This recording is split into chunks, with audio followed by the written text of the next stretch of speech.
쳐다보지 마요. 정혜윤은 그 목소리에 온몸이 얼어붙었습니다. 국내 최대 규모 의료재단 서울 메디컬 그룹 부회장. 연 매출 1조 3천억 원. 그가 무료급식 봉사 현장에서 카메라 플래시를 피하는 한 여인을 마주한 순간이었습니다. 휠체어에 앉은 채 허름한 담요로 하반신을 감춘 노숙 여성. 그런데 그 얼굴이 낯설지 않았습니다. 아니, 낯설 수가 없었습니다. 정혜윤의 심장이 미친 듯이 뛰기 시작했습니다. 이서진. 12년 전 재단가 최고의 며느리였던 그의 전 부인. 72개 병원 네트워크를 거느린 명문가의 안주인이었던 여자. 그녀가 지금 한강변 천막촌에서 다리 없이 살아가고 있었습니다. 도대체 무슨 일이 있었던 걸까요? 완벽했던 의사 가문의 며느리는 어쩌다 다리를 잃고 거리로 내몰린 걸까요? 그리고 정혜윤은 왜 12년 동안 그녀를 찾지 않았던 걸까요? 이 이야기의 끝까지 함께 해주세요. 구독과 좋아요로 당신의 마음을 남겨주세요. 지금 시작합니다. 12년 전으로 돌아갑니다. 서울 성북동 2,000평 규모의 한옥저택.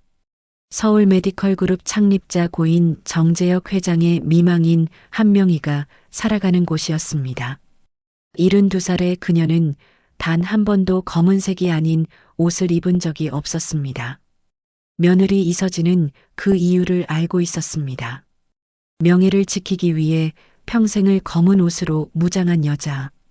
그것이 바로 시어머니 한명희였습니다. 이서진은 아침 6시면 어김없이 일어나 시어머니의 죽을 끓였습니다. 현미와 흑임자, 검은 콩, 한 톨도 틀려서는 안 되는 레시피였습니다. 조금이라도 농도가 다르면 한명희는 숟가락을 내려놓았습니다. 말없이. 그게 더 무서웠습니다. 서진은 그 침묵이 두려워 매일 아침 손이 떨렸습니다. 하지만 참았습니다. 10살 아들 정윤호를 위해서라도 이 집안의 며느리로 살아내야 했으니까요. 정혜윤은 달랐습니다. 재단의 차기 후계자. 36의 나이에 이미 세계 병원의 이사장을 겸임하고 있었습니다. 의사가 아닌 경영자로서의 길을 선택한 그는 어머니 한명희의 가장 완벽한 작품이었습니다. 냉정하고 계산적이며 가문의 명예를 최우선으로 두는 남자. 서진은 그런 남편을 사랑했지만 동시에 두려워했습니다. 그의 눈빛에서 자신을 향한 온기가 점점 식어가고 있다는 걸 느꼈으니까요. 재단은 번창했습니다. 72개 병원 네트워크는 연간 1조 3천억 원의 매출을 올렸습니다. 서울 메디컬 그룹이라는 이름은 대한민국 의료계의 상징이었습니다. 하지만 그 화려함 뒤에는 서진만이 아는 균열이 있었습니다. 매달 첫째 주 목요일 저녁, 한명희의 서재에 정체를 알 수 없는 남자들이 드나들었습니다. 비서실장 민태수가 안내했고 혜윤도 그 자리에 함께했습니다. 서진은 절대 들어가서는 안 되는 방이었습니다. 그의 봄이었습니다. 한 경제지 기자가 재단 비자금 의혹을 제기했습니다. 정확한 금액은 밝혀지지 않았지만 최소 300억 원 이상으로 추정된다는 보도였습니다. 그날 저녁 한옥 저택은 얼어붙었습니다. 한명희는 가족회의를 소집했습니다. 서재에 모인 사람은 딱 3명. 한명희, 정혜윤, 그리고 민태수였습니다. 서진은 문 밖에서 기다렸습니다. 아무도 그녀를 부르지 않았습니다. 2시간 후 문이 열렸습니다. 한명희가 서진을 불렀습니다. 입 닫아. 이 가문은 깨끗해야 해. 한명희의 목소리는 낮고 단호했습니다. 서진은 무슨 말인지 이해할 수 없었습니다. 하지만 시어머니의 눈빛이 말해주고 있었습니다. 절대 밖에 나가서 아무 말도 하지 말라는 경고였습니다. 서진은 고개를 끄덕였습니다. 하지만 가슴 한편에서는 의문이 자라나고 있었습니다. 도대체 무슨 일이 벌어지고 있는 걸까요? 다음 날 아침 서진은 남편 혜윤에게 물었습니다. 여보, 어제 회의에서 무슨 일이 있었어요? 혜윤은 신문을 내려놓지도 않은 채 대답했습니다. 당신이 알 필요 없어. 재단 일이야. 그 짧은 대답에 서진은 가슴이 철렁 내려앉았습니다. 12해를 함께 살아온 남편이었지만 그 순간 서진은 깨달았습니다. 자신은 이 가문의 며느리일 뿐 결코 가족이 아니라는 것을. 혜윤은 이미 선택을 한 것이었습니다. 진실보다 가문을, 아내보다 어머니를. 서진은 10살 아들 윤호를 끌어안았습니다. 아이는 엄마의 품에서 웃고 있었습니다. 하지만 서진의 눈에서는 눈물이 흘러내렸습니다. 이 아이만큼은 지켜야 한다고. 어떤 일이 있어도. 서진은 그렇게 다짐했습니다. 하지만 그녀는 몰랐습니다. 그 다짐이 얼마나 큰 대가를 치르게 될지. 그리고 12년 후 한강변 천막촌에서 다리를 잃은 채 살아가게 될지. 재단의 균열은 이제 시작이었습니다. 비자금 의혹 보도 일주일 후였습니다. 민태수 비서실장이 서진을 찾아왔습니다. 손에는 두툼한 서류 봉투가 들려 있었습니다. 부회장님께서 사모님께 확인받으라고 하셨습니다. 민태수의 목소리는 공손했지만 눈빛은 차갑게 식어 있었습니다. 서진은 서류를 펼쳤습니다. 재단 계열 병원 부동산 명의 이전 동의서였습니다. 배우자 연대보증 조항이 빼곡하게 적혀 있었습니다. 이게 뭐예요? 서진이 물었습니다. 민태수는 웃지 않았습니다. 절차상 필요한 서류입니다. 서명만 해주시면 됩니다. 서진은 본능적으로 이상함을 느꼈습니다. 결혼 12년 동안 남편은 단 한 번도 재단 서류에 자신의 서명을 요구한 적이 없었습니다. 왜 갑자기? 서진은 서류를 덮었습니다. 남편하고 직접 얘기하고 싶어요. 민태수의 얼굴이 굳었습니다. 사모님, 이건 시간이 없는 문제입니다. 하지만 서진은 고개를 저었습니다. 미안하지만 못해드리겠어요. 그 순간 서진은 느꼈습니다. 자신이 방금 선을 넘었다는 것을. 이 집안에서 며느리가 거부할 수 있는 것은 아무것도 없었으니까요. 민태수는 서류를 챙겨나갔습니다. 말없이. 그 침묵이 더 무서웠습니다. 그날 저녁 혜윤은 집에 돌아오지 않았습니다. 다음 날도 마찬가지였습니다. 서진이 전화를 걸어도 비서가 받았습니다. 회의 중이십니다. 똑같은 대답만 돌아왔습니다. 사흘째 되던 날 한명희가 서진을 불렀습니다. 차 한잔하자. 그 말은 명령이었습니다. 한옥 사랑채 마루에 마주 앉았습니다. 한명희는 찻잔을 천천히 들었습니다. 민태수한테 서류 받았다며? 서진은 대답할 틈도 없었습니다. 여자가 감정적이면 가문이 망해. 한명희의 목소리는 얼음장처럼 차가웠습니다. 너한테 바라는 건 딱 하나야. 조용히 있어. 시어머니의 눈빛에는 경고를 넘어선 무언가가 담겨 있었습니다. 서진은 그 순간 깨달았습니다. 자신이 이 집안에서 언제든 지워질 수 있는 존재라는 것을. 며칠 후 서진은 우연히 아들 윤호의 학교 서류를 정리하다가 이상한 점을 발견했습니다. 지난달 받은 건강검진 결과서였습니다. 재단 계열 병원에서 받은 검진이었는데 담당 의사 이름이 낯설었습니다. 서진은 인터넷으로 검색해봤습니다. 그런 의사는 존재하지 않았습니다. 가슴이 철렁 내려앉았습니다. 왜 아들의 진료 기록에 가짜 의사 이름이 적혀 있는 걸까요? 서진은 남편 몰래 재단 본원 의무기록과로 향했습니다. 아는 간호사에게 부탁해 윤호의 진료 기록을 확인했습니다. 그리고 경악했습니다. 지난 3년간의 진료 기록이 모두 수정된 흔적이 있었습니다. 원본 기록은 삭제되고 새로운 기록으로 덮어 씌워져 있었습니다. 도대체 왜 아이의 진료 기록을 조작한 걸까요? 서진의 손이 떨렸습니다. 그날 밤 서진은 잠을 이룰 수 없었습니다. 다음 날 새벽 서진은 결심했습니다. 진실을 알아야 한다고. 혜윤이 출근한 후 서진은 재단 본원 이사장실로 향했습니다. 남편의 방이었습니다. 비밀번호는 아들 생일이었습니다. 문이 열렸습니다. 서진은 서류 캐비닛을 뒤졌습니다. 그리고 발견했습니다. 비자금 조성 내역서 300억이 아니었습니다. 1200억 원이었습니다. 유령 환자 명단, 허위 청구 내역, 그리고 가장 충격적인 것, 아들 윤호를 포함한 재단 가족들의 진료 기록 조작 증거였습니다. 서진은 서류를 들고 서 있었습니다. 손이 덜덜 떨렸습니다. 이 가문이 지켜온 명예는 거짓으로 쌓아 올린 성이었습니다. 그리고 자신의 아들까지 그 거짓의 일부로 만들어버렸습니다. 서진은 서류 몇 장을 핸드백에 넣었습니다. 증거가 필요했습니다. 하지만 서진은 몰랐습니다.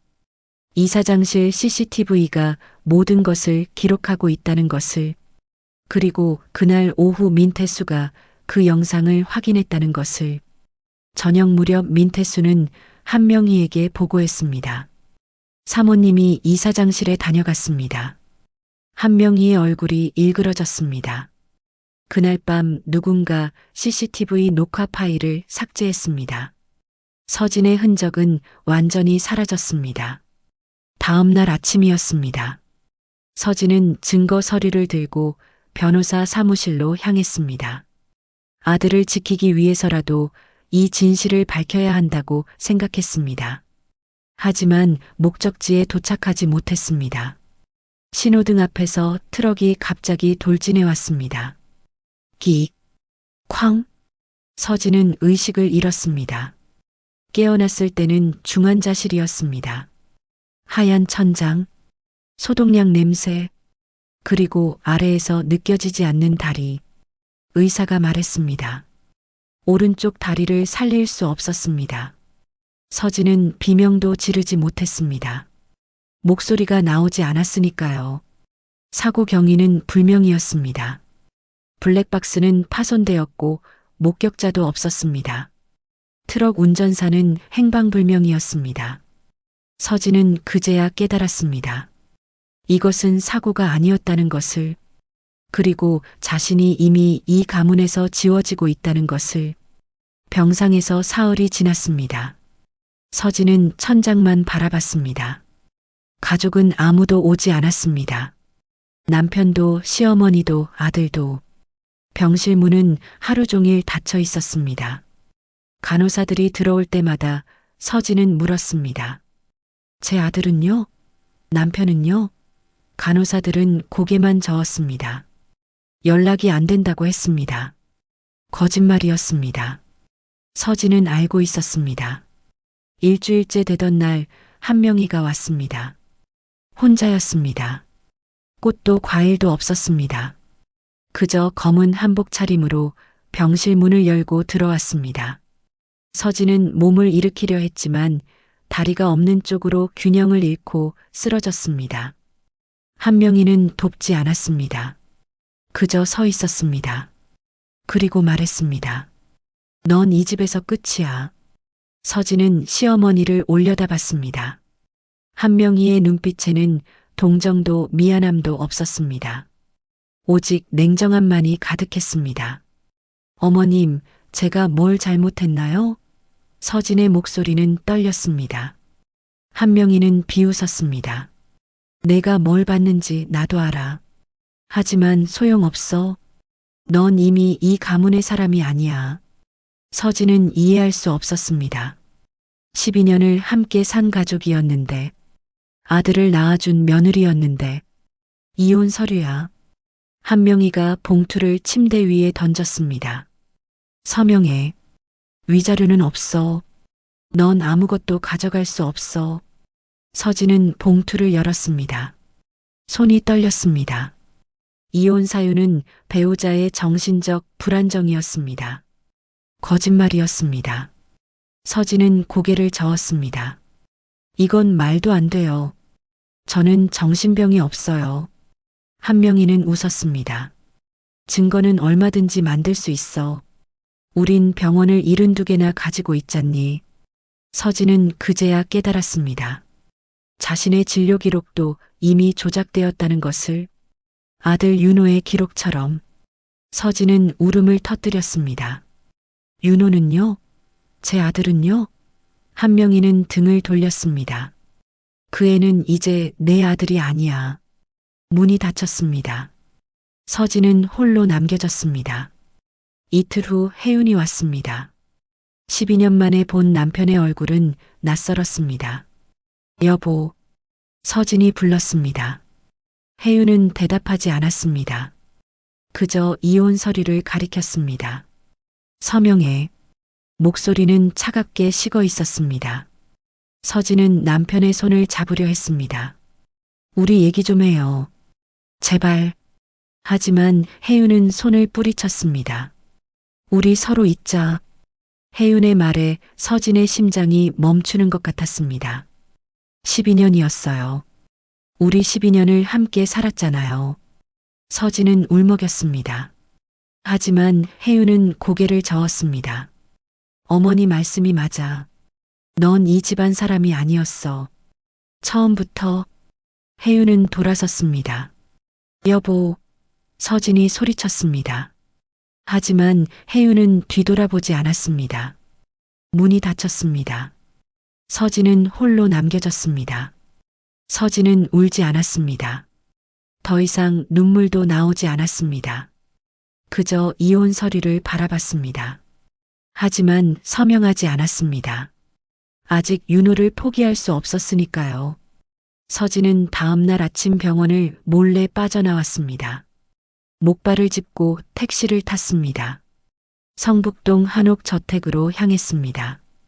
아들을 데리고 나가야 한다고 생각했습니다. 하지만 대문은 열리지 않았습니다. 비밀번호가 바뀌어 있었습니다. 서진은 인터폰을 눌렀습니다. 저예요. 문 좀 열어주세요. 하지만 대답이 없었습니다. 서진은 소리쳤습니다. 윤호야, 엄마야, 엄마 왔어. 하지만 아무 반응이 없었습니다. 서진은 대문을 두드렸습니다. 제발이요. 제발 문 좀 열어주세요. 목발이 땅에 떨어졌습니다. 서진은 한쪽 다리로 중심을 잡지 못하고 쓰러졌습니다. 경비원이 나왔습니다. 서진을 일으켜 세우지 않았습니다. 그저 말했습니다. 사모님, 더 이상 여기 오시면 안 됩니다. 서진은 경비원을 올려다봤습니다. 제 아들이 어디 있어요? 경비원은 고개를 저었습니다. 도련님은 해외 유학 가셨습니다. 서진의 머릿속이 하얗게 변했습니다. 언제요? 언제 갔어요? 경비원은 대답하지 않았습니다. 그저 서진을 일으켜 대문 밖으로 내보냈습니다. 서진은 대문 앞에서 무너졌습니다. 아들이 떠났습니다. 작별 인사도 없이. 서진은 하늘을 올려다봤습니다. 비가 내리기 시작했습니다. 서진은 목발을 짚고 일어섰습니다. 갈 곳이 없었습니다. 친정은 10년 전에 부모님이 돌아가신 후 동생에게 팔렸습니다. 친구들은 재단가 며느리가 된 후 모두 연락이 끊겼습니다. 서진은 그제야 깨달았습니다. 자신에게 남은 것은 아무것도 없다는 것을. 서진은 비를 맞으며 걸었습니다. 어디로 가는지도 몰랐습니다. 목발이 빗물에 미끄러졌습니다. 서진은 넘어졌습니다. 일어섰습니다. 다시 넘어졌습니다. 다시 일어섰습니다. 밤이 되었습니다. 서진은 한강변에 도착했습니다. 다리 밑 천막촌이 보였습니다. 서진은 그곳으로 향했습니다. 비를 피할 곳이 필요했습니다. 한 노인이 서진을 보고 담요를 건넸습니다. 말없이 서진은 담요를 받았습니다. 고맙다는 말도 나오지 않았습니다. 그저 담요를 몸에 두르고 앉았습니다. 주머니를 뒤졌습니다. 지갑은 병원에 두고 왔습니다. 핸드폰도 없었습니다. 하지만 무언가 만져졌습니다. 서진은 꺼냈습니다. 서류 한 장이었습니다. 이사장실에서 가져온 비자금 조성 내역서였습니다. 젖어서 글씨가 번졌습니다. 하지만 아직 읽을 수 있었습니다. 서진은 서류를 바라봤습니다. 이것 때문에 다리를 잃었습니다. 이것 때문에 아들을 잃었습니다. 이것 때문에 모든 것을 잃었습니다. 서진은 서류를 구겼습니다. 하지만 버리지 않았습니다. 언젠가 이것이 필요할 거라는 생각이 들었습니다. 언젠가 서진은 담요를 뒤집어 쓰고 누웠습니다. 빗소리가 천막을 두드렸습니다. 서진은 눈을 감았습니다. 그리고 생각했습니다. 내일은 어떻게 살아가야 할까? 하지만 답은 없었습니다. 비는 밤새 내렸습니다. 서진은 잠들지 못했습니다. 그저 천장을 바라봤습니다. 아들 윤호의 얼굴이 떠올랐습니다. 10살. 아직 어린아이였습니다. 엄마 없이 어떻게 자라날까? 서진은 울음을 삼켰습니다. 더 이상 엄마가 아니었으니까요. 새벽이 밝았습니다. 서진은 일어났습니다. 다리가 없는 것이 실감났습니다. 이제 이것이 현실이었습니다. 서진은 목발을 짚고 천막 밖으로 나왔습니다. 한강물이 흐르고 있었습니다. 서진은 물을 바라봤습니다. 뛰어들면 모든 게 끝날까? 하지만 서진은 고개를 저었습니다. 아직 아니었습니다. 아직 끝이 아니었습니다. 서진은 천막촌으로 돌아왔습니다. 그리고 그곳에서 살기 시작했습니다. 다리를 잃은 며느리, 가문을 잃은 여자. 이제 그것이 서진의 전부였습니다. 한강변 천막촌에서의 첫 달이 지났습니다. 서진은 하루하루를 버티며 살았습니다. 아침이면 인근 교회 무료급식소로 향했습니다. 목발을 짚고 한 걸음 한 걸음 이동하는 것이 고통이었습니다. 하지만 살아야 했습니다. 왜 살아야 하는지는 몰랐지만 그래도 살아야 했습니다. 어느 날 서진은 도서관에 갔습니다. 따뜻한 곳에서 쉬고 싶었습니다. 신문 열람대에 앉았습니다. 그리고 신문을 폈습니다. 일면 하단에 작은 기사가 보였습니다. 서울 메디컬 그룹 보건복지부 정기감사 통과. 서진의 손이 멈췄습니다. 기사를 읽었습니다. 재단은 모든 의혹에서 벗어났다고 했습니다. 깨끗하다고 했습니다. 거짓말이었습니다. 서진은 주머니에서 구겨진 서류를 꺼냈습니다. 비자금 조성 내역서였습니다. 1200억 원의 증거였습니다. 서진은 결심했습니다. 이 진실을 세상에 알려야 한다고. 서진은 도서관 컴퓨터로 향했습니다. 이메일 계정을 새로 만들었습니다. 그리고 경제지 제보 메일로 서류 사진을 보냈습니다. 익명이었습니다. 서진은 떨리는 손으로 전송 버튼을 눌렀습니다. 사흘 후 기사가 나왔습니다. 서울 메디컬 그룹 비자금 의혹 재점화. 내부 제보자가 제공한 문서 공개. 서진은 편의점 앞 TV로 뉴스를 봤습니다. 기자가 서류를 들고 있었습니다. 서진이 보낸 바로 그 서류였습니다. 서진은 가슴이 뛰었습니다. 드디어 진실이 밝혀지는 건가요? 하지만 희망은 오래가지 않았습니다. 이틀 후 같은 경제지가 정정 기사를 냈습니다. 서울 메디컬 그룹 비자금 의혹, 조작된 문서로 판명. 본지는 허위 정보에 속았다며 사과합니다. 서진은 믿을 수 없었습니다. 조작이 아니었습니다. 그 서류는 진짜였습니다. 서진이 직접 이사장실에서 가져온 것이었으니까요. 서진은 몰랐습니다. 한명희가 그 경제지 발행인을 만났다는 것을, 민태수가 50억 원을 건넸다는 것을, 그리고 기자가 정정 기사를 쓰도록 압력을 넣었다는 것을. 돈으로 진실을 샀습니다. 돈으로 거짓을 만들었습니다. 그것이 재단의 방식이었습니다. 한 달 후였습니다. 서진은 천막에서 낡은 라디오를 듣고 있었습니다. 뉴스가 나왔습니다.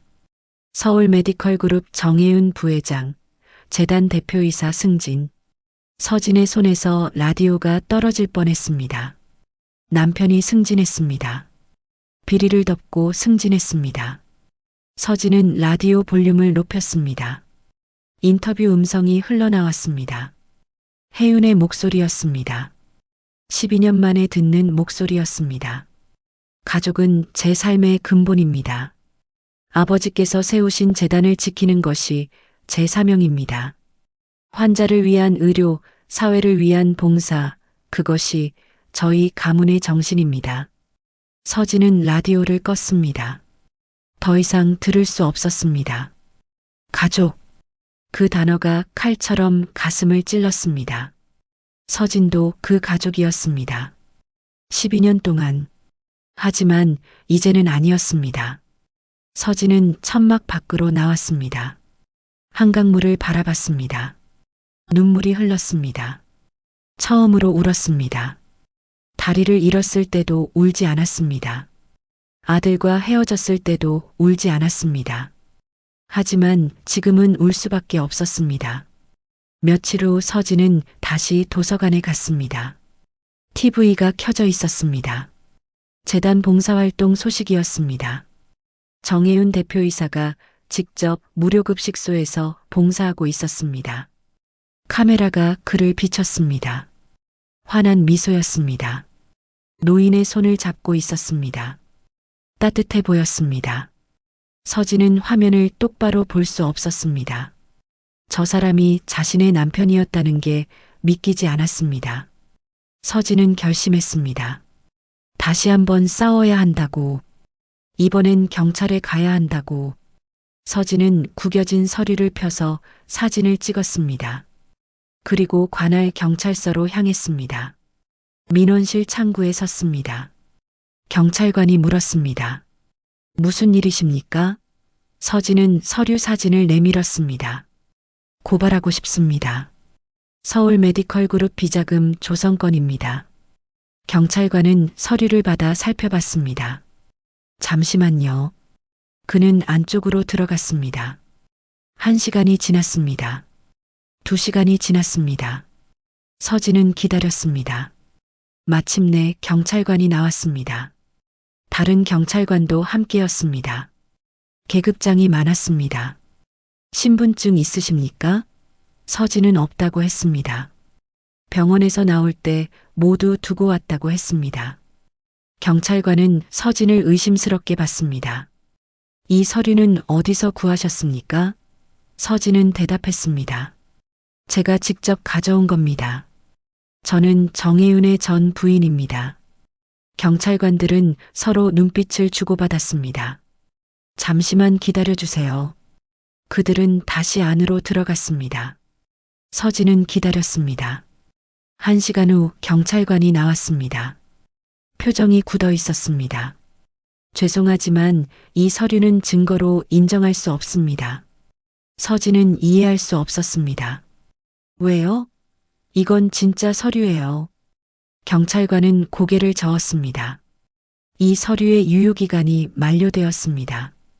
그리고 원본이 아닌 사본은 법적 효력이 없습니다.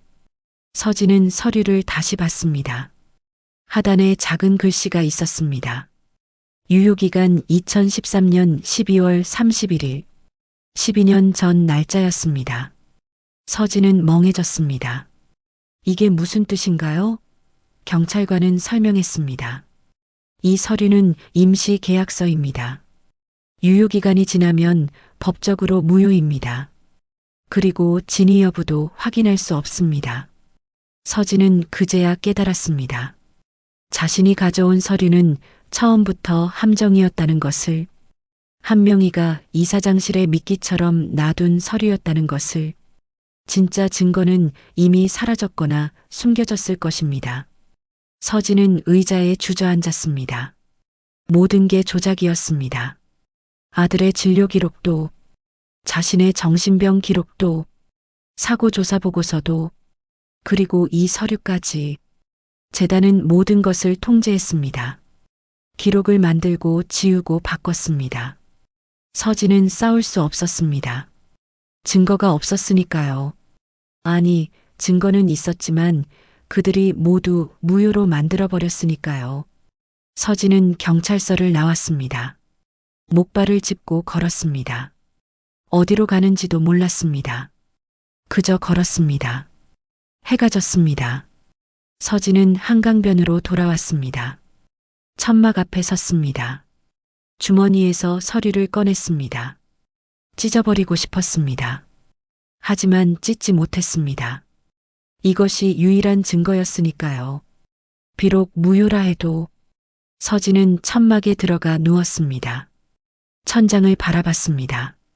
분노가 치밀었습니다. 하지만 분노할 힘도 없었습니다. 배신당했습니다. 12년을 함께 산 가족에게, 아들을 낳아준 가문에게. 하지만 가장 배신당한 건 따로 있었습니다. 자신이 정의가 이긴다고 믿었던 것, 진실은 밝혀진다고 믿었던 것. 그 믿음이 산산조각 났습니다. 서진은 눈을 감았습니다. 무력했습니다. 아무것도 할 수 없었습니다. 다리도 없고 돈도 없고 증거도 없고 가족도 없었습니다. 서진은 완전히 홀로였습니다.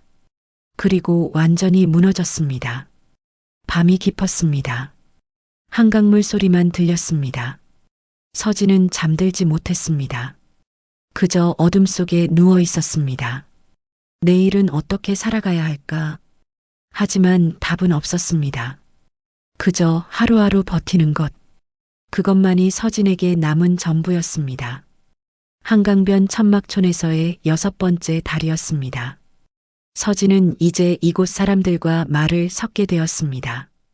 노숙자들, 세상에서 버려진 사람들. 하지만 그들은 서진을 받아들였습니다. 다리가 없어도 과거가 무엇이든 상관없이 그저 오늘을 함께 살아가는 사람들이었습니다. 어느 날 서진은 천막 앞에서 한 소년을 만났습니다. 11살쯤 되어 보였습니다. 더러운 옷을 입고 있었습니다. 맨발이었습니다. 소년은 서진의 천막 앞을 서성이고 있었습니다. 서진이 물었습니다. 뭘 찾니? 소년은 고개를 저었습니다. 그냥요. 목소리는 작았습니다. 서진은 소년을 천막 안으로 불렀습니다. 빵 한 조각을 건넸습니다. 아침에 교회에서 받아온 것이었습니다. 소년은 빵을 받아 먹었습니다. 급하게 먹었습니다. 서진은 물었습니다. 부모님은? 소년은 고개를 저었습니다. 없어요. 서진은 더 이상 묻지 않았습니다. 이곳에서는 과거를 묻지 않는 것이 예의였으니까요. 소년은 며칠 동안 서진의 천막 앞에 나타났습니다. 말없이 서진은 소년에게 빵을 나눠줬습니다. 때로는 라면을 끓여줬습니다. 소년은 고맙다는 말도 하지 않았습니다. 하지만 눈빛이 말해주고 있었습니다. 서진은 소년을 보며 아들 윤호를 떠올렸습니다. 지금쯤 15살이 되었을 것입니다. 얼굴이 어떻게 변했을까? 키는 얼마나 컸을까? 서진은 알 수 없었습니다. 일주일 후였습니다. 소년이 맨발로 왔습니다. 발바닥에 상처가 나 있었습니다. 서진은 소년의 발을 보고 마음이 아팠습니다. 잠깐만. 서진은 천막 안으로 들어갔습니다. 낡은 가방을 뒤졌습니다. 그리고 꺼냈습니다. 운동화 한 켤레. 12년 전 아들 윤호가 신던 신발이었습니다. 서진이 유일하게 가지고 나온 물건이었습니다. 서진은 신발을 소년에게 건넸습니다. 신어봐. 소년은 신발을 받아 신었습니다. 조금 컸지만 신을 수 있었습니다. 소년의 얼굴에 미소가 번졌습니다. 처음 보는 미소였습니다. 서진도 웃었습니다. 이건 내 아들 거랑 똑같네. 서진은 중얼거렸습니다. 소년은 고개를 갸우뚱했습니다. 아들이요? 서진은 고개를 끄덕였습니다. 응, 너랑 비슷한 나이야. 소년은 더 이상 묻지 않았습니다. 그날 밤이었습니다. 서진은 잠들어 있었습니다. 갑자기 소리가 들렸습니다. 비명이었습니다. 서진은 벌떡 일어났습니다. 천막 밖이 밝았습니다. 불빛이 아니었습니다. 불이었습니다. 화재였습니다. 천막촌에 불이 났습니다. 서진은 밖으로 나왔습니다. 목발을 짚고 나갔습니다. 사람들이 소리치고 있었습니다. 도망가고 있었습니다. 불길이 빠르게 번지고 있었습니다. 재개발 철거 작업 중 발생한 화재였습니다. 용접 불꽃이 천막에 옮겨 붙은 것이었습니다. 서진은 주위를 둘러봤습니다. 그리고 들었습니다. 아이 울음소리. 어디선가 들려왔습니다. 서진은 소리를 따라갔습니다. 불길 너머였습니다. 소년이 보였습니다. 쓰러진 천막 아래 깔려 있었습니다. 움직이지 못하고 있었습니다. 불길이 다가오고 있었습니다. 도와주세요. 소년이 소리쳤습니다. 서진은 멈칫했습니다. 다리가 하나밖에 없었습니다. 목발로는 불길 속을 뚫고 갈 수 없었습니다. 주위 사람들도 도망가기 바빴습니다. 아무도 소년을 구하러 가지 않았습니다. 서진은 소년을 바라봤습니다. 소년의 발에 신발이 보였습니다. 윤호의 신발이었습니다. 서진은 목발을 던졌습니다. 그리고 기어갔습니다. 한쪽 다리와 두 팔로 땅을 짚으며 나아갔습니다. 불길이 뜨거웠습니다. 연기가 목을 찔렀습니다. 하지만 멈추지 않았습니다. 서진은 기어갔습니다. 소년에게 다가갔습니다. 천막을 들어 올렸습니다. 소년을 꺼냈습니다. 소년이 울고 있었습니다. 무서웠던 것입니다. 서진은 소년을 안았습니다. 괜찮아. 서진은 말했습니다. 이제 괜찮아. 서진은 소년을 업었습니다. 한쪽 다리로 일어섰습니다. 중심을 잡기 어려웠습니다. 하지만 버텼습니다. 서진은 불길을 뚫고 나아갔습니다. 한 발짝, 또 한 발짝, 넘어질 것 같았습니다. 하지만 넘어지지 않았습니다. 소년을 지켜야 했으니까요. 서진은 걸었습니다. 불길이 옷을 태웠습니다.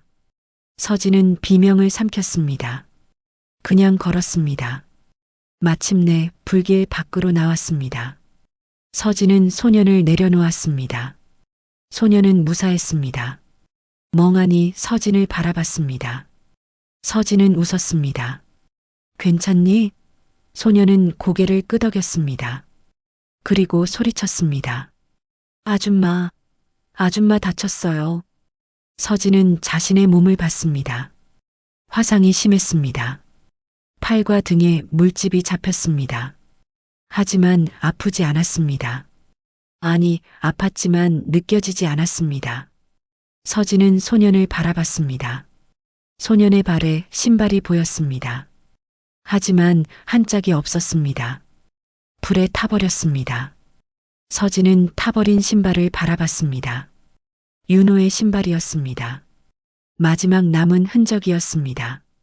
이제 그것마저 사라졌습니다. 서진은 웃었습니다. 울음이 아니었습니다. 진짜 웃음이었습니다.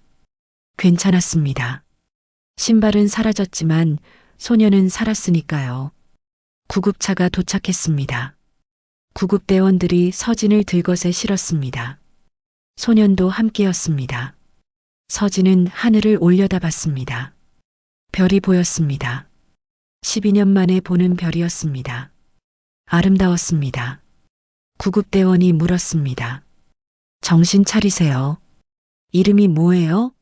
서진은 대답하지 않았습니다. 그저 중얼거렸습니다. 이제 됐어요. 구급대원은 다시 물었습니다. 뭐가요? 뭐가 됐어요? 서진은 눈을 감았습니다. 그리고 말했습니다. 이번엔 지켰어요. 구급차가 출발했습니다. 사이렌 소리가 울렸습니다. 서진은 의식을 잃어가고 있었습니다. 하지만 평온했습니다. 처음으로 평온했습니다. 아들을 지키지 못했지만 소년은 지켰습니다. 한 아이의 생명을 구했습니다. 그것만으로 충분했습니다. 병원에 도착했습니다. 의사들이 달려왔습니다. 응급실로 들어갔습니다. 서진은 천장을 바라봤습니다. 하얀 조명이었습니다. 눈이 부셨습니다. 하지만 아름다웠습니다. 서진은 미소 지었습니다. 그리고 생각했습니다. 이제 편히 쉬어도 될까요? 의사가 소리쳤습니다. 혈압 떨어지고 있어요. 쇼크 상태입니다. 간호사들이 뛰어다녔습니다. 서진은 그 소리들이 멀어지는 것을 느꼈습니다. 의식이 희미해졌습니다. 서진은 눈을 감았습니다. 어둠이 왔습니다.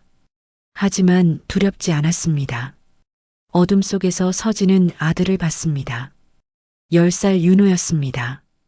엄마를 향해 달려오고 있었습니다. 웃고 있었습니다. 서진도 웃었습니다. 그리고 손을 뻗었습니다. 윤호의 손을 잡으려 했습니다. 하지만 닿지 않았습니다. 윤호는 점점 멀어졌습니다. 사라졌습니다. 서진은 혼자 남았습니다.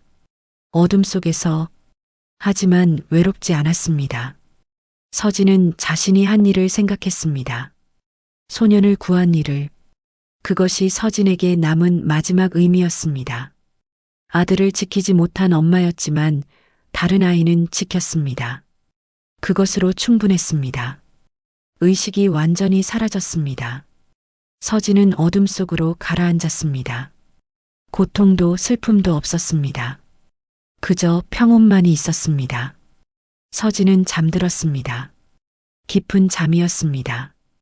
깨어날지 알 수 없는 잠이었습니다. 뉴스 속보였습니다. 한강변 천막촌 화재 사고, 노숙 여성 중태. 정혜윤은 회의실에서 그 뉴스를 봤습니다. 화면에 구급차가 보였습니다. 들것에 실린 여자. 카메라가 잠깐 비쳤습니다. 그 얼굴. 혜윤의 손에서 리모컨이 떨어졌습니다. 서진이었습니다. 12년 만에 보는 얼굴이었습니다. 아니, 12년 동안 외면해온 얼굴이었습니다. 혜윤은 화면을 멍하니 바라봤습니다. 그녀가 천막촌에서 살고 있었다는 것을, 화재로 다쳤다는 것을, 중태라는 것을. 혜윤의 머릿속이 하얗게 변했습니다. 회의는 중단되었습니다. 혜윤은 회의실을 뛰쳐나갔습니다. 비서들이 뒤따라왔습니다. 부회장님, 어디 가십니까? 혜윤은 대답하지 않았습니다. 엘리베이터를 탔습니다. 주차장으로 내려갔습니다. 차에 올랐습니다. 시동을 걸었습니다. 뉴스에서 말한 병원으로 향했습니다. 운전하는 내내 혜윤의 손이 떨렸습니다. 12년이었습니다. 12년 동안 그녀를 찾지 않았습니다. 아니, 찾으려 하지 않았습니다. 어머니가 말했으니까요. 잊으라고, 없던 사람으로 여기라고. 혜윤은 그 말을 따랐습니다. 순종했습니다. 12년 동안 병원에 도착했습니다. 중환자실이었습니다. 의사가 나왔습니다. 보호자십니까? 혜윤은 고개를 끄덕였습니다. 전 남편입니다. 의사는 차트를 봤습니다. 이도 화상이 광범위합니다. 다행히 생명에는 지장 없지만 회복에 시간이 걸릴 겁니다. 그런데 환자분 오른쪽 다리가 없으시던데 오래전 사고였나요? 혜윤은 대답하지 못했습니다. 12년 전 사고였습니다. 그날의 일이 떠올랐습니다. 어머니가 말했습니다.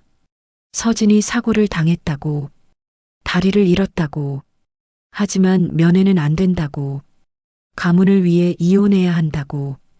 혜윤은 그 말을 따랐습니다. 의심하지 않았습니다. 아니, 의심하고 싶지 않았습니다. 중환자실 문이 열렸습니다. 혜윤은 들어갔습니다.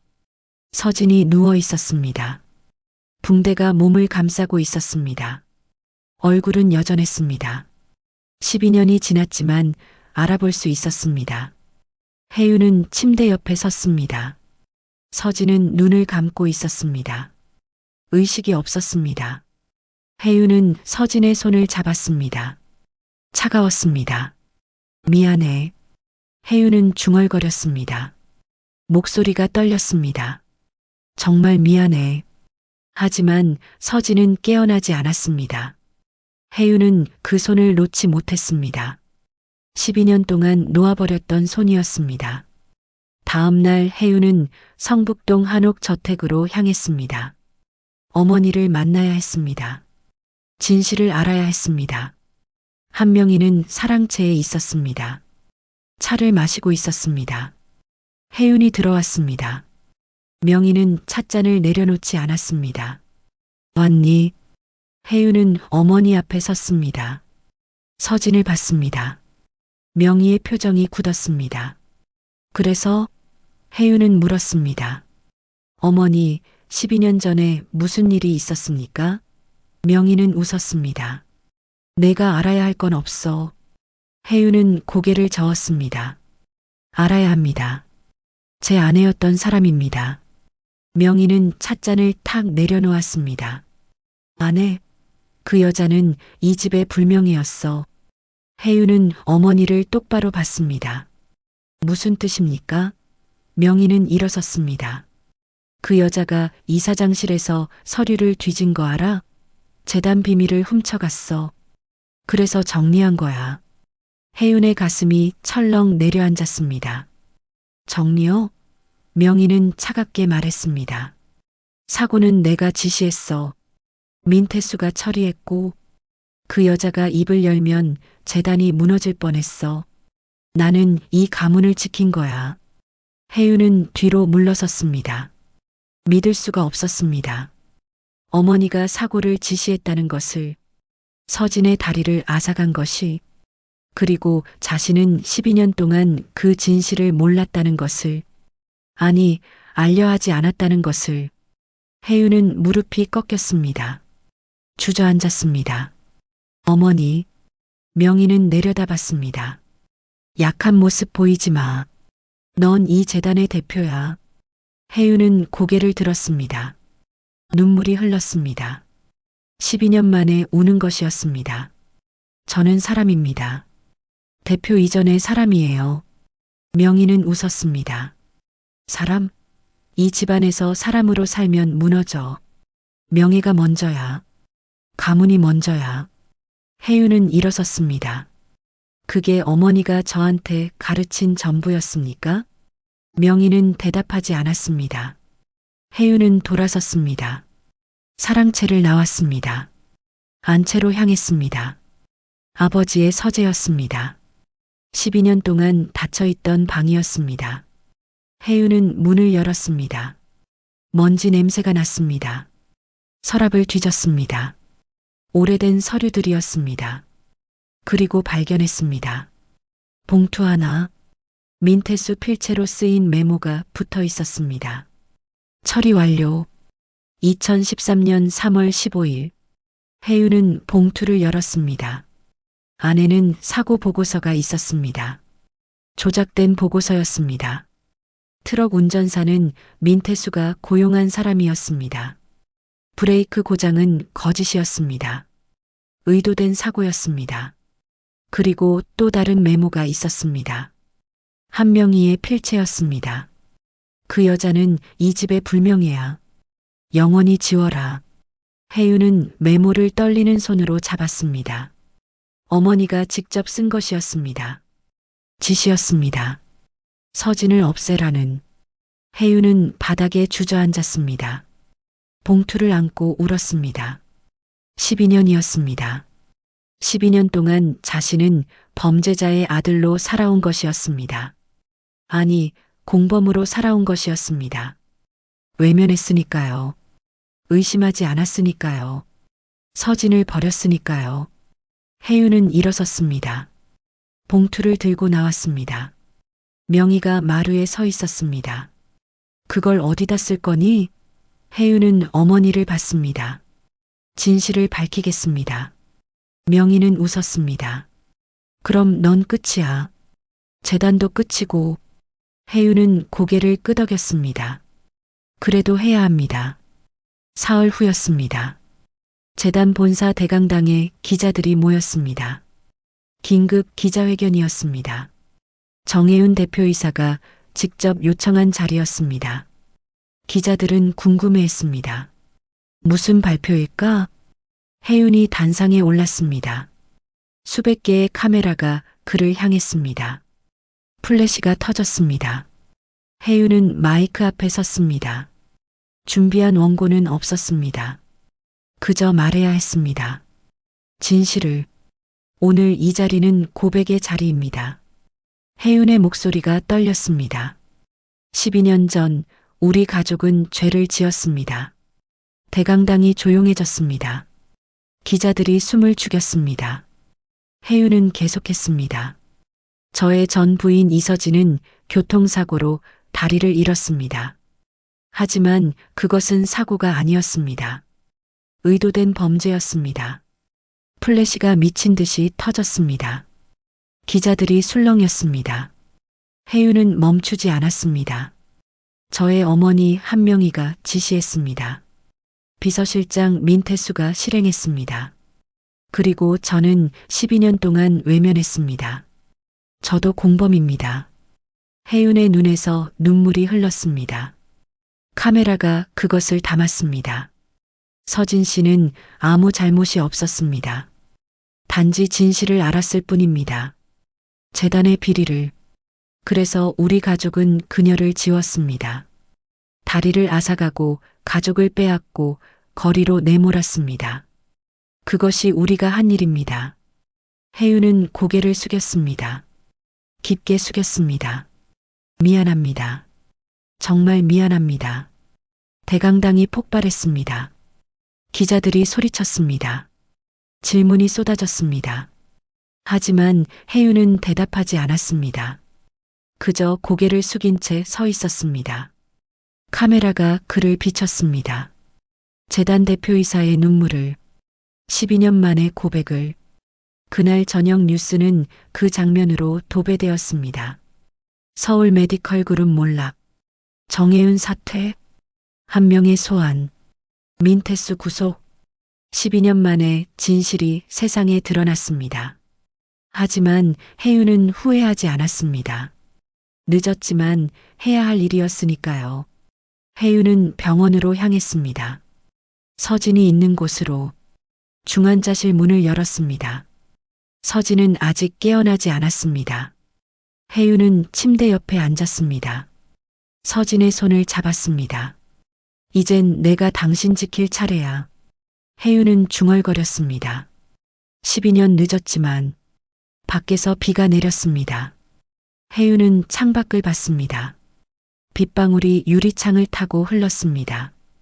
눈물처럼. 혜윤은 서진의 손을 놓지 않았습니다. 이제 놓지 않을 것입니다. 다시는. 사흘 후 서진이 깨어났습니다. 눈을 떴습니다. 하얀 천장이 보였습니다. 또 병원이었습니다. 12년 전 그날처럼. 하지만 이번엔 달랐습니다. 손의 온기가 느껴졌습니다. 서진은 고개를 돌렸습니다. 혜윤이 있었습니다. 침대 옆 의자에 앉아 서진의 손을 잡고 있었습니다. 잠들어 있었습니다. 서진은 그 모습을 바라봤습니다. 12년 만에 보는 얼굴이었습니다. 주름이 늘었습니다. 백발도 보였습니다. 피곤해 보였습니다. 서진은 손을 빼려 했습니다. 하지만 혜윤이 깼습니다. 눈을 떴습니다. 서진과 눈이 마주쳤습니다. 깨어났어. 혜윤의 목소리가 떨렸습니다. 의사 부를게. 혜윤이 일어서려 했습니다. 하지만 서진이 그의 손을 잡았습니다. 혜윤은 멈췄습니다. 서진이 물었습니다. 왜 여기 있어요? 혜윤은 대답했습니다. 당신 곁에 있어야 할 것 같아서. 서진은 웃었습니다. 쓴웃음이었습니다. 12년 늦었네요. 혜윤은 고개를 숙였습니다. 알아. 미안해. 서진은 손을 놓았습니다. 미안하다는 말로는 부족해요. 혜윤은 고개를 끄덕였습니다. 알아. 그래도 해야 할 말이야. 의사가 들어왔습니다. 검진을 했습니다. 서진의 상태를 확인했습니다. 화상은 회복 중이지만 다리 쪽 상처가 악화되었다고 했습니다. 의족을 착용하기 어려울 수 있다고 했습니다. 서진은 담담하게 들었습니다. 이미 다리는 없었으니까요.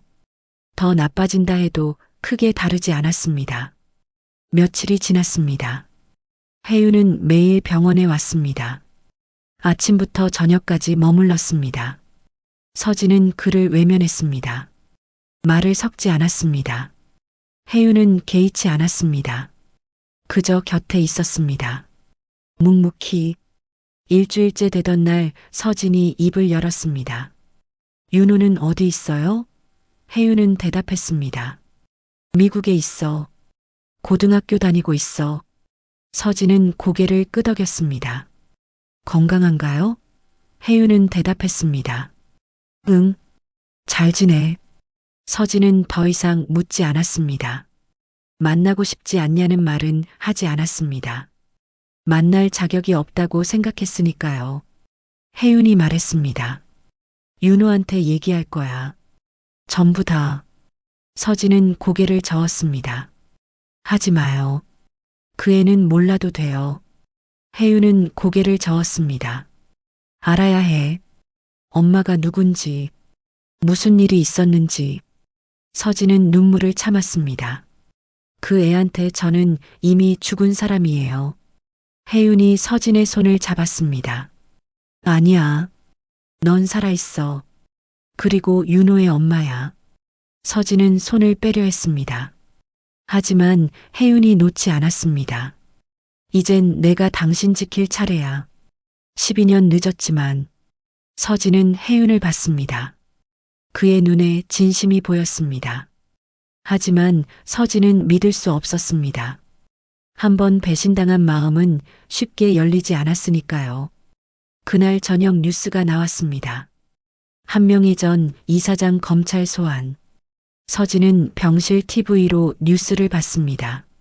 한명희가 검찰청으로 걸어가고 있었습니다. 여전히 검은 한복이었습니다. 여전히 고개를 꼿꼿이 들고 있었습니다. 하지만 얼굴은 달랐습니다. 늙어 보였습니다. 지쳐 보였습니다. 한명희는 기자들 앞에 섰습니다. 플래시가 터졌습니다. 기자가 물었습니다. 며느리에게 할 말이 있습니까? 한명희는 대답하지 않았습니다. 그저 고개를 돌렸습니다. 검찰청 안으로 들어갔습니다. 서진은 그 모습을 봤습니다. 아무 감정도 느껴지지 않았습니다. 분노도 미움도 없었습니다. 그저 공허했습니다. 며칠 후 혜윤이 편지를 가져왔습니다. 어머니가 쓴 거야. 서진은 편지를 받지 않았습니다. 읽고 싶지 않았습니다. 하지만 혜윤이 말했습니다. 제발, 한 번만. 서진은 한숨을 쉬었습니다. 그리고 편지를 받았습니다. 봉투를 열었습니다. 편지지가 나왔습니다. 한명희의 필체였습니다. 또박또박 쓰여 있었습니다. 서진은 읽었습니다. 서진에게 미안하다는 말은 하지 않겠습니다. 그 말로는 부족하니까요. 나는 평생 명예를 지키며 살았습니다. 가문을 지키는 것이 나의 의무라고 믿었습니다. 하지만 지금 돌아보니 그것은 명예가 아니었습니다. 욕심이었습니다. 당신을 지워버린 것, 그것이 나의 가장 큰 죄입니다. 용서를 구하지 않겠습니다. 용서받을 자격이 없으니까요. 다만 이것만은 알아주세요. 당신의 용서는 내 죄보다 아팠습니다. 한명희. 서진은 편지를 내려놓았습니다. 눈물이 흘렀습니다. 12년 만에 흐르는 눈물이었습니다. 화재 현장에서도 울지 않았습니다. 혜윤을 만났을 때도 울지 않았습니다. 하지만 이 편지 앞에서는 울 수밖에 없었습니다. 용서요? 서진은 중얼거렸습니다. 어떻게 용서해요? 혜윤이 서진을 안았습니다. 서진은 밀어내지 않았습니다. 그저 울었습니다. 혜윤의 품에서 12년 동안 참아온 눈물이었습니다.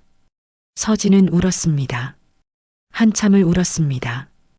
혜윤도 함께 울었습니다. 두 사람은 그렇게 서로를 껴안고 울었습니다.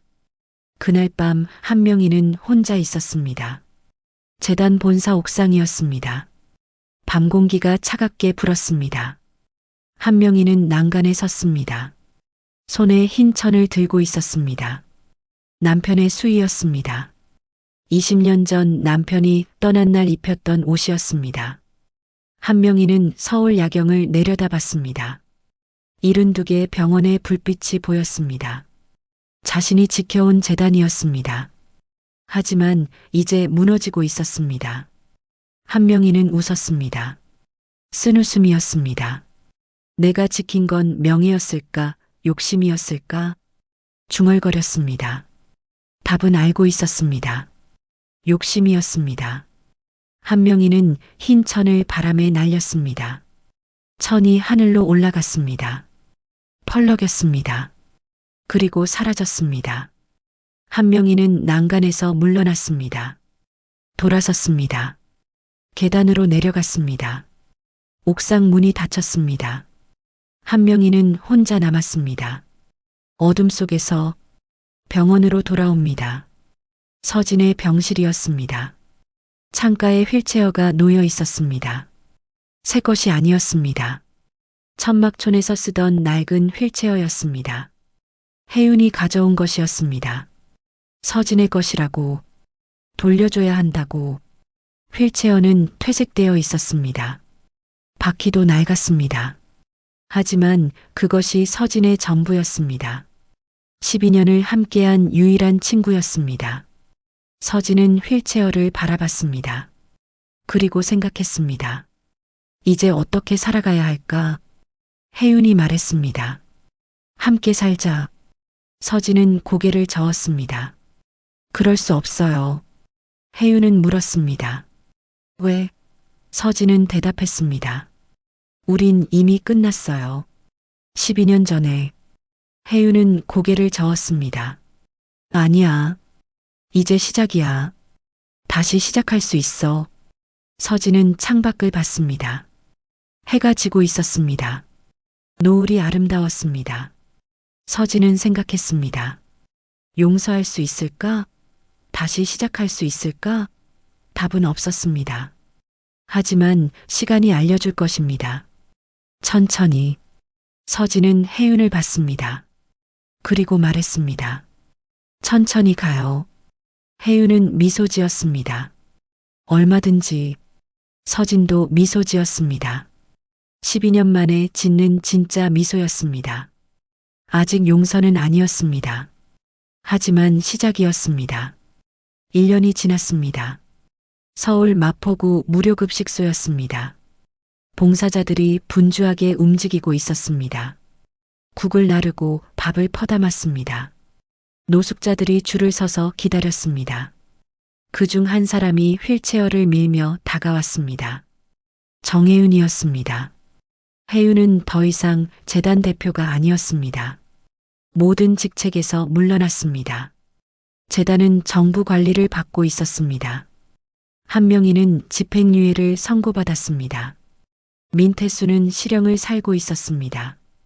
혜윤은 그 모든 것을 지켜봤습니다. 그리고 이곳으로 왔습니다. 휠체어에는 서진이 앉아 있었습니다. 앞치마를 두르고 있었습니다. 국자를 들고 국을 퍼담고 있었습니다. 사람들에게 미소를 보냈습니다. 고맙습니다. 사람들이 말했습니다. 서진도 고개를 끄덕였습니다. 천천히. 혜윤은 서진 옆에 섰습니다. 함께 국을 퍼담았습니다. 말은 많지 않았습니다. 하지만 편안했습니다. 1년 동안 두 사람은 천천히 걸어왔습니다. 용서는 아직 완전하지 않았습니다. 하지만 이해는 시작되었습니다. 한 노인이 다가왔습니다. 서진을 알아봤습니다. 천막촌에서 함께 살았던 사람이었습니다. 잘 지내? 노인이 물었습니다. 서진은 미소 지었습니다. 덕분에요. 노인도 웃었습니다. 잘 됐네. 노인은 밥을 받아 자리로 갔습니다. 서진은 그 뒷모습을 봤습니다. 1년 전 자신도 저 자리에 앉아 있었습니다. 다리를 잃고 세상을 잃고 모든 것을 잃은 채. 하지만 지금은 달랐습니다. 여전히 다리는 없었습니다. 여전히 휠체어에 앉아 있었습니다. 하지만 혼자가 아니었습니다. 봉사가 끝났습니다. 혜윤이 서진의 휠체어를 밀었습니다. 밖으로 나왔습니다. 한강이 보였습니다. 두 사람은 강변으로 향했습니다. 벤치에 멈췄습니다. 서진은 한강물을 바라봤습니다. 혜윤도 함께 바라봤습니다. 윤호가 다음 달에 온대. 혜윤이 말했습니다. 서진은 고개를 끄덕였습니다. 알아요. 혜윤이 미리 말해줬었습니다. 만날 거야? 혜윤이 물었습니다. 서진은 대답하지 않았습니다. 한참을 침묵했습니다. 그리고 말했습니다. 무섭네요. 혜윤은 서진의 손을 잡았습니다. 괜찮아. 내가 옆에 있을게. 서진은 혜윤을 봤습니다. 그의 눈에 진심이 보였습니다. 서진은 손을 꼭 쥐었습니다. 고마워요. 작은 목소리였습니다. 하지만 진심이었습니다. 바람이 불었습니다. 서진의 머리카락이 흩날렸습니다. 혜윤이 그것을 정리해줬습니다. 서진은 미소 지었습니다. 얼굴에는 평온함이 있었습니다. 하지만 그 속에는 아직 남아있는 그림자도 있었습니다. 상처는 아물었지만 흉터는 남았습니다. 그것이 서진의 현실이었습니다.